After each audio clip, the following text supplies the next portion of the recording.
Bonjour à tous, je suis content de pouvoir vous retrouver d'ici la maison. J'espère que vous allez bien, j'espère qu'il n'y a pas de malades encore parmi vous et nous prions vraiment pour que Dieu vous garde, Dieu nous garde et je crois qu'il le fait.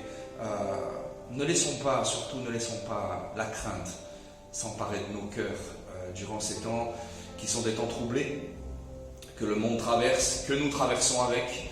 Mais sachons une chose, c'est que Dieu est avec nous. J'aimerais vous dire et vous redire encore une fois, je le crois de tout mon cœur, Dieu est au contrôle. Dieu garde le contrôle sur tout ce qui se passe. Il est souverain, il est Dieu, il est le maître du temps, il est le maître de toutes choses.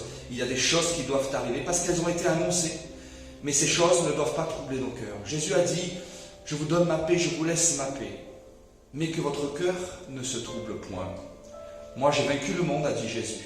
Et sachez une chose, frères et sœurs, c'est que ce qui nous donne la victoire à nous dans ce monde, frères et sœurs, dans tout ce que nous pouvons vivre aujourd'hui, c'est notre foi. C'est notre foi qui est mise à l'épreuve. Et c'est notre foi qui doit demeurer, frères et sœurs. Et ces temps sont révélateurs de là où nous en sommes. À travers les temps de trouble, à travers les détresses, à travers les difficultés que nous pouvons vivre et traverser, bien souvent Dieu met en lumière là où nous en sommes avec lui. Là où nous en sommes dans notre foi, là où nous en sommes dans notre relation avec lui. Parce que là, tous nos repères sont bouleversés. Nous avons l'habitude, l'Église a l'habitude de se rassembler, l'Église a l'habitude de se réunir dans un même lieu. Mais là, aujourd'hui, toutes ces choses sont complètement mises par terre. Et qu'est-ce qu'il reste ? Qu'est-ce qu'il reste ? Et je crois que c'est, même si les temps sont troublés, je crois que c'est des temps qui sont bénéfiques et qui vont être bénéfiques pour chacun d'entre nous. Parce que ça va nous permettre une chose, c'est de nous rapprocher de Dieu. Nous rapprocher de notre Seigneur. Renouveler le lien, renforcer le lien que nous avons avec lui. Revenir aux choses essentielles. Revenir à sa parole, revenir à la prière, revenir à la louange. Et heureusement qu'il y a la technologie qui nous permet de pouvoir rester en contact les uns avec les autres, même si nous ne pouvons pas être ensemble dans un même lieu. La technologie nous permet d'être ensemble d'une manière différente. Et je bénis Dieu pour ça, parce que grâce à cela, nous pouvons prier les uns avec les autres, nous pouvons partager, même si ce n'est pas forcément des temps forcément toujours spirituels, mais des temps, je pense à des temps simplement aussi de partage, de rigolade. Hier, on a eu un temps avec deux, trois personnes à travers une application qui s'appelle Zoom, que je vous encourage même à télécharger. Elle nous permet en visio de pouvoir être à plusieurs et à se voir et à parler et à prendre des temps de moments, surtout, et je pense surtout à ceux qui sont tout seuls chez eux.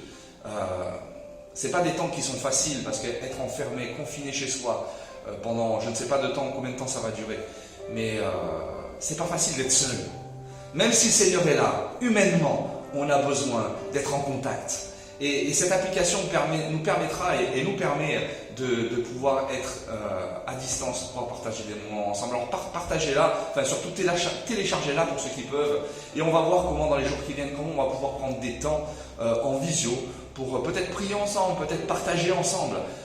Mais voilà, la technologie est là, on va en profiter pour pouvoir vraiment être ensemble. Ok, alors ce matin, je voulais vous partager un sujet que j'ai sur le cœur, une simple pensée, je ne veux pas être bien long, mais cette pensée on la retrouve dans l'épître de Pierre, dans la première épître de Pierre, au chapitre 2, versets 11 à 12. Première épître de Pierre, chapitre 2, versets 11 à 12. Je crois que c'est un passage qui doit nous parler aujourd'hui et qui doit être révélateur de la mentalité avec laquelle on évolue aujourd'hui en tant que chrétien dans ce monde. Pierre dit, bien-aimés, je vous exhorte, comme étrangers et voyageurs sur la terre, à vous abstenir des convoitises charnelles qui font la guerre à l'âme. Ayez au milieu des païens une bonne conduite, afin que la même où ils vous calomnient, comme si vous étiez des malfaiteurs, ils remarquent vos bonnes œuvres et glorifient Dieu au jour où il les visitera. Ce passage nous dit, bien-aimés, je vous exhorte comme étrangers et voyageurs sur la terre. Frères et sœurs, est-ce que nous avons véritablement conscience qu'en tant que chrétiens dans ce monde, nous sommes étrangers et voyageurs? que nous sommes que de passage. Tout ce que nous avons, un jour nous le laisserons.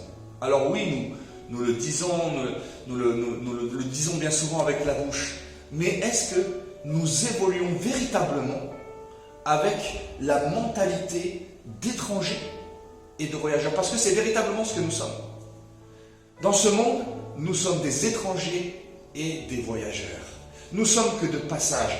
Tout ce que nous avons là aujourd'hui, un jour nous le laisserons. Jésus a dit à ses disciples, dans Jean au chapitre 14 ou 15, je ne me rappelle plus, il est dit, vous êtes dans le monde, je vous ai laissé dans le monde, mais vous n'êtes pas du monde.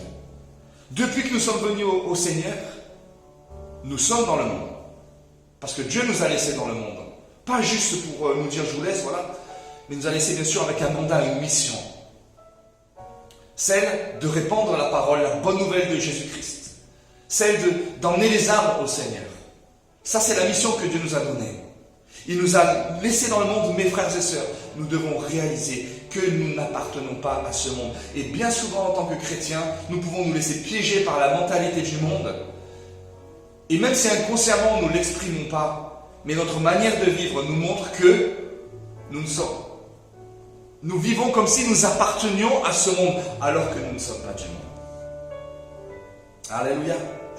Nous sommes dans le monde, mais nous ne sommes pas du monde. Dans Hébreux, au verset 11, au verset 13, au chapitre 11, pardon, verset 13 à 16,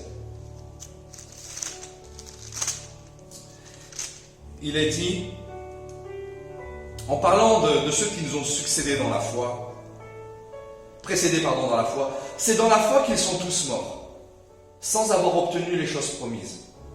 Mais ils les ont vus saluer de loin, reconnaissant qu'ils étaient étrangers et voyageurs sur la terre. Ceux qui parlent ainsi montrent qu'ils cherchent une patrie. S'ils avaient eu en vue celle d'où ils étaient sortis, ils auraient eu le temps d'y retourner. Mais maintenant, ils en désirent une meilleure, c'est-à-dire une céleste. C'est pourquoi Dieu n'a pas honte d'être appelé leur Dieu, car il leur a préparé une cité. Il disait qu'ils reconnaissaient qu'ils étaient étrangers et voyageurs sur la terre. Frères et sœurs, qu'est-ce qu'un étranger, qu'est-ce qu'un voyageur? Un étranger, c'est quelqu'un qui n'appartient pas au pays dans lequel il vit. Nous sommes français, nous sommes de nationalité française. Ceux qui viennent de l'extérieur en ce moment, ceux qui viennent des pays où ceux qui fuient la guerre, on les appelle les migrants. Ils viennent migrer dans notre pays. Ce sont des étrangers. Ils ont un droit de cité, mais ils sont étrangers à la terre. Frères et sœurs, spirituellement, nous sommes des étrangers de ce monde. Je parle spirituellement. Même si nous avons la citoyenneté française terrestre, nous sommes des étrangers. Et qu'est-ce qu'un voyageur? Un voyageur, c'est quelqu'un qui n'est que de passage dans le pays et qui retournera dans son pays d'origine. Frères et sœurs, non seulement nous n'appartenons pas à ce monde, mais en plus, nous quitterons ce monde, nous partirons, parce que notre patrie, elle est céleste. Nous avons une vocation non terrestre, mais céleste. Un jour, nous repartirons rejoindre notre cité. Nous sommes nés d'en haut, frères et sœurs. Nous sommes nés physiquement d'en bas, mais spirituellement, nous sommes nés d'en haut. Ce qui est chair passera, ce qui est terrestre passera. Seul ce qui est spirituel demeurera pour l'éternité. Et nous savons que notre mentalité doit encore changer, afin que nous réalisions pleinement, frères et sœurs. Et ces temps doivent nous pousser à penser de cette manière-là. Que nous sommes que de passage.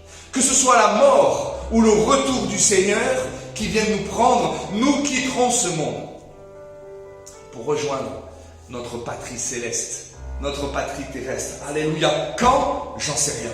Dieu seul le sait. Mais lorsque la mort rôde, comme elle le fait en ce moment, frères et sœurs, ne pensons pas et ne croyons pas que seuls les gens de ce monde sont atteints, les chrétiens sont atteints. Il y a des chrétiens qui tombent malades, il y a des chrétiens qui meurent, frères et sœurs. Il y a des chrétiens qui meurent. Et je ne veux pas être alarmiste, je ne veux pas vous faire peur, ce n'est pas mon but. Mais juste à nous amener à prendre conscience d'une chose, c'est que si la mort venait frapper à notre porte aujourd'hui ou demain, nous devons être prêts à rencontrer notre Dieu. Nous devons être prêts à rejoindre la patrie céleste. Frères et sœurs, nous avons cette espérance dans nos cœurs. Bien sûr, qui a envie de mourir? J'ai pas envie de mourir. Et pourtant, la Bible dit que la mort m'est un gain. Mais si je dois passer par là, frères et sœurs, je partirai, je sais, je partirai dans la paix avec mon Seigneur. Et ça doit être notre pensée, frères et sœurs, aujourd'hui. Ne prions pas pour mourir, parce que je crois que Dieu a encore des temps à faire avec nous, il a des choses à faire avec nous. Mais frères et sœurs, si la mort devait frapper à notre porte, que ferions-nous? Est-ce que la simple idée vous terrorise? Est-ce que la simple idée vous angoisse?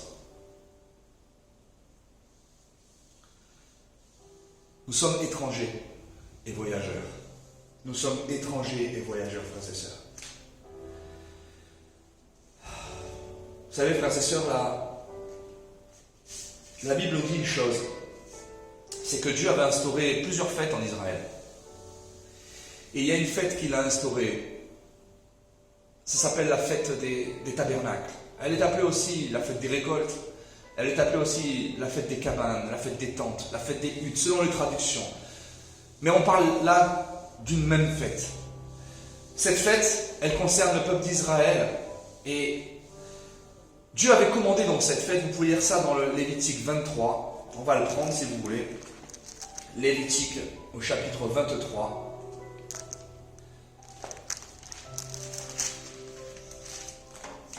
Il est dit dans cette fête, au chapitre 23, on va le prendre à partir du verset 39, le 15e jour du 7e mois, quand vous récolterez les produits du pays, vous célébrerez donc une fête à l'Éternel pendant 7 jours.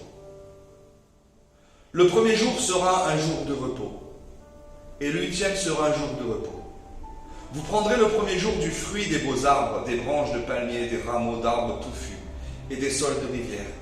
Et vous vous réjouirez devant l'Éternel votre Dieu pendant 7 jours.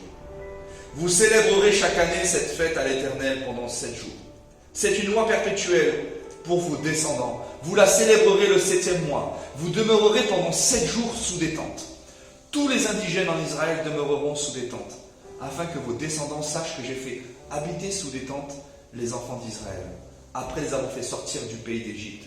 Je suis l'Éternel votre Dieu. C'est ainsi que Moïse dit aux enfants d'Israël quelles sont les fêtes de l'Éternel. Voyez, frères et sœurs, Dieu avait commandé au peuple à travers cette fête, tous les ans, pendant 7 jours, de se construire des tentes ou des cabanes, avec des branchages, etc. Et d'y demeurer pendant 7 jours, afin de se rappeler que pendant un temps donné, ils ont vécu comme des étrangers. Ils n'avaient pas de terre. Ils étaient dans le désert. Dieu les a sortis d'Égypte, les a conduits dans le désert. Ils ont erré dans le désert pendant 40 ans. Ils ont vécu pendant 40 ans dans des tentes, comme des étrangers, comme des voyageurs, avant d'entrer dans la terre promise. Et Dieu avait commandé à ce peuple, afin qu'ils se rappellent qu'ils ont été étrangers et voyageurs. Pendant chaque année, 7 jours, ils devaient reconstruire des tentes et des cabanes et vivre dedans pendant 7 jours, pour se rappeler qu'ils ont été voyageurs et étrangers. Frères et sœurs, il y a dans cette fête une image pour l'Église. Une merveilleuse image pour l'Église. Nous avons été sortis par notre nouvelle naissance. Nous avons été arrachés à ce monde, à l'Égypte. Dieu nous a conduits dans le désert de ce monde. Et nous sommes encore actuellement en plein désert. Nous ne sommes pas entrés dans la terre promise. La terre promise, nous y entrerons lorsque le Seigneur reviendra ou lorsque la mort nous frappera. Mais nous sommes encore laissés là, dans le désert. Lorsque Jésus nous dit, je les laisse dans le monde, mais vous n'êtes pas du monde. Il nous a laissés dans le désert de ce monde. Et là, actuellement, nous sommes en plein désert. Et nous rejoindrons, au temps venu par Dieu, au temps fixé par Dieu, notre terre promise, frères et sœurs. Et nous devons nous souvenir dans ces temps que nous vivons. Nous vivons dans un désert ardent, où la chaleur frappe aussi bien le monde que l'Église. Nous vivons dans ce désert et nous devons nous rappeler, frères et sœurs, dans ces temps que nous vivons, que nous sommes forains, voyageurs et étrangers. Alléluia, que la terre promise est devant nous et qu'un jour nous partirons pour rejoindre cette terre promise. Frères et sœurs, avec quelle mentalité nous vivons notre vie terrestre et notre vie chrétienne? Quelle est notre mentalité? C'est la question que nous devons nous poser. Avec quelle mentalité j'évolue? De quelle manière je vis ma vie ici-bas? Est-ce que je vis de manière comme si je laissais penser que je vais vivre éternellement? Ou est-ce que je vis avec la pensée, véritablement dans mon cœur, que je suis que de passage, que je suis étranger à ce monde et que je suis voyageur et que tout ce que j'ai, un jour je le laisserai? Vous savez, la repentance, métanoïa en grec, signifie avant tout un changement de mentalité. La mentalité, la définition de la mentalité, c'est un ensemble des manières habituelles de penser, un état d'esprit permanent. Frères et sœurs, ce qui conditionne notre vie, ce qui conditionne nos façons d'agir, nos façons de parler, nos façons d'interagir, ce qui conditionne nos choix, nos décisions, c'est notre façon de penser, c'est-à-dire notre mentalité. Si je n'ai pas la mentalité du royaume de Dieu, j'aurai forcément la mentalité du monde.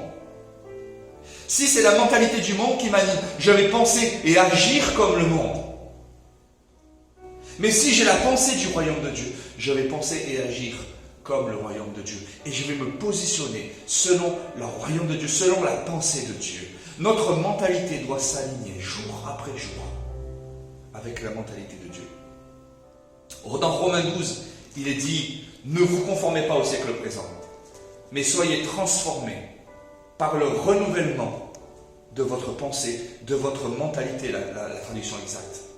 Soyez renouvelés, soyez transformés, afin que vous connaissiez la volonté de Dieu, ce qui est bon, agréable et parfait. Romains 12, chapitre 12, verset 2, vous pourrez le lire.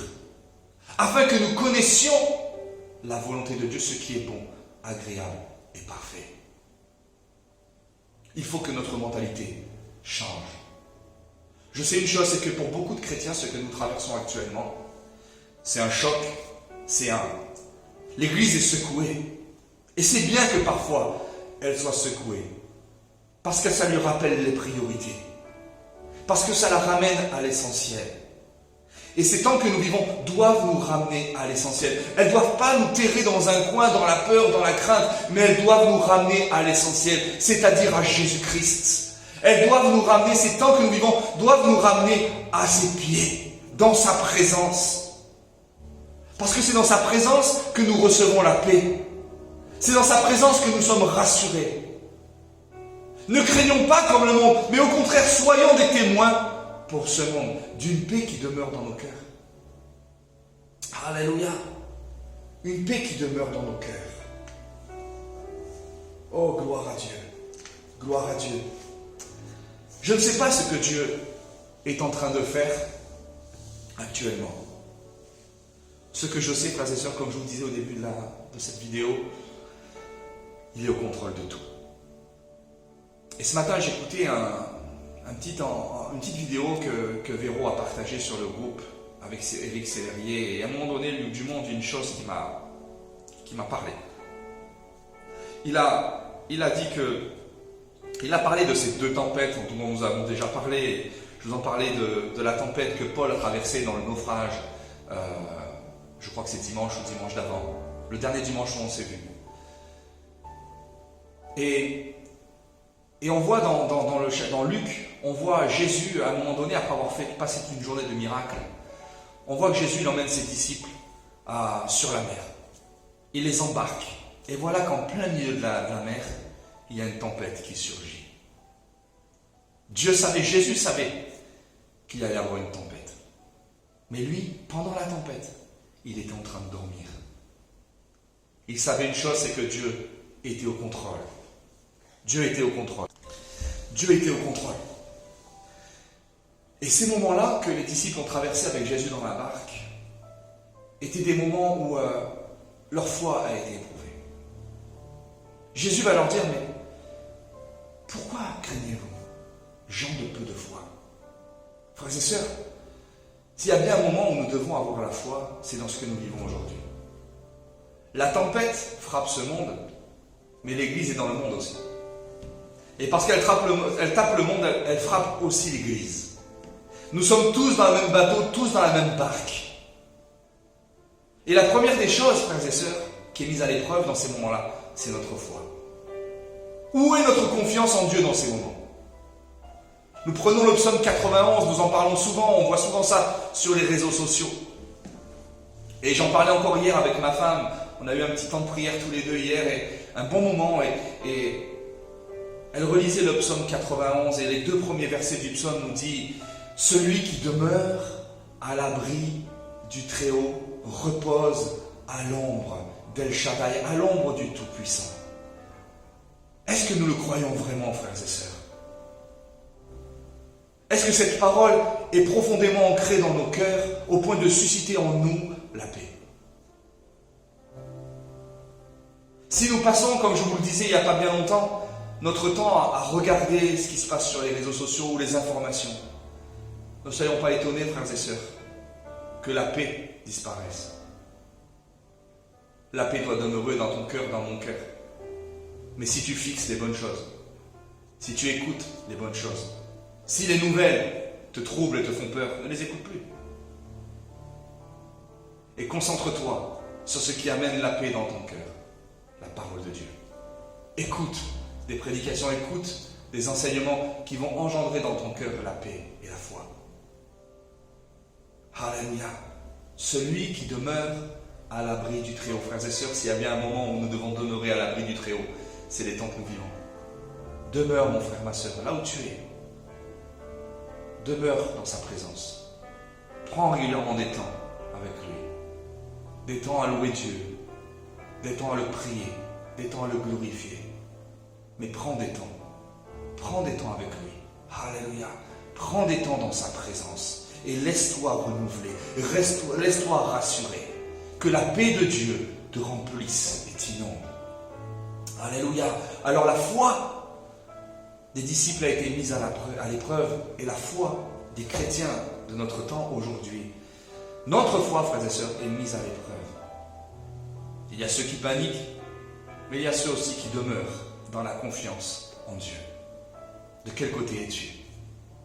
Et la deuxième tempête dont les Écritures nous parlent, c'est cette tempête où dont Paul a eu affaire en direction de Rome. Il était dans ce bateau. Il avait averti l'équipage, comme peut-être les prophètes peuvent avertir aujourd'hui, mais personne n'y prend garde.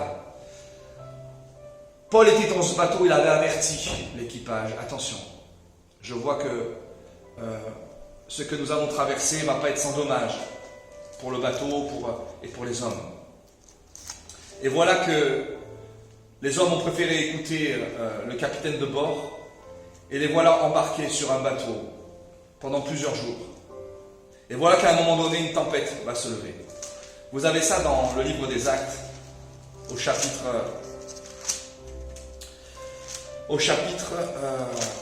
je crois que c'est chapitre 23 ou 24. Je l'avais tout à l'heure. Ah, excusez-moi. Juste le temps que je le retrouve. Voilà, c'est là, au chapitre 27, pardon. Vous avez ça au chapitre 27. On voit que malgré les avertissements de Paul, les hommes s'embarquent et ils partent. Et les voilà partis pour Rome. Mais voilà qu'il va se passer une tempête, frères et sœurs, qui va changer tous les plans. Frères et sœurs, ce qui se passe dans ce monde aujourd'hui est une véritable tempête. Et je ne sais vraiment pas ce que Dieu est en train de faire. En tout cas, ce que je sais, c'est qu'il est au contrôle. Le monde, comme l'Église, est embarqué dans ce bateau. Et ce bateau est en train de partir à la dérive. Mais ce que nous lisons dans ce passage, il y a un imprévu, quelque chose qui n'était pas prévu dans le programme de ces hommes qui étaient embarqués pour aller à Rome. Nous voyons que ce bateau est en train de partir à la dérive. Et malgré les dommages, malgré tout ce qui se passe, on voit qu'à un moment donné, ce bateau arrive sur une île, l'île de Malte. C'était pas prévu. Ils étaient prévus pour aller en direction de Rome, mais voilà que la tempête vient changer le programme. Mais Dieu était au contrôle. Il est dit au chapitre 28 une fois hors de danger, nous reconnûmes que l'île s'appelait Malte. Oh, la tempête n'a pas été sans dommage. Le bateau a été massacré, la cargaison a été perdue. Seuls les hommes ont été sauvés. Mais voilà que Dieu était au contrôle. Et là, ils arrivent sur l'île de Malte. Au verset 2, les barbares nous témoignèrent une bienveillance peu commune. Ils nous recueillirent tous auprès d'un grand feu qu'ils avaient allumé parce que la pluie tombait et qu'il faisait très froid. Paul, ayant ramassé un tas de broussailles et ayant mis au feu, une vipère en sortit par l'effet de la chaleur et s'attacha à sa main. Quand les barbares virent l'animal suspendu à sa main, ils se dirent les uns aux autres, « Assurément cet homme est un meurtrier, puisque la justice n'a pas voulu le laisser vivre après qu'il a été sauvé de la mer. » Paul secoua l'animal dans le feu et ressentit aucun mal. Ces gens s'attendaient à le voir enfler ou tomber mort subitement, mais après avoir longtemps attendu, voyant qu'il ne lui arrivait aucun mal, ils changèrent d'avis et dirent que c'était un dieu. Il y avait dans les environs des terres appartenant au principal personnage de l'île, nommé Publius, qui nous reçut et nous logea pendant 3 jours de la manière la plus amicale. Le père de Publius était alors au lit, malade de la fièvre et de la dysenterie.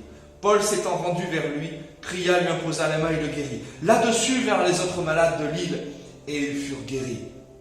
On nous rendit de grand honneur, et à notre départ, on nous fournit les choses dont nous avions besoin. Frères et sœurs, ce qu'il y a de merveilleux avec le Seigneur, c'est qu'il transforme les éléments défavorables et il les tourne à sa gloire.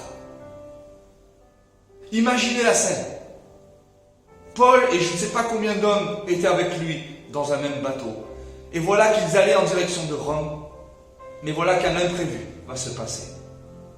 Tous les plans vont changer. Et voilà qu'ils vont arriver à l'île de Malte. Et là, il va se produire un réveil. La gloire de Dieu va se manifester. Et cette île qui était isolée, peut-être, je ne sais pas comment l'évangile aurait pu être prêché à cette île, mais là, il y avait un temps de Dieu. Il y avait une saison qui avait été fixée par Dieu pour cette île. Et voilà qu'à travers la tempête, il va se passer quelque chose de merveilleux, un miracle. Dieu va changer les plans de ces hommes pour accomplir son plan. Frères et sœurs, croyons une chose, c'est que si le monde aujourd'hui est sans dessus-dessous, croyons une chose, c'est que Dieu va manifester sa gloire. Il va sortir la gloire de Dieu à travers ce que nous traversons. Je ne sais pas quoi, je ne sais pas comment, mais ce que je sais, c'est que Dieu se sert de ce qui se passe aujourd'hui pour manifester sa gloire. Préparons-nous, frères et sœurs. Restons dans la paix, restons dans sa présence. Parce que je crois que la gloire de Dieu va se manifester. Alléluia!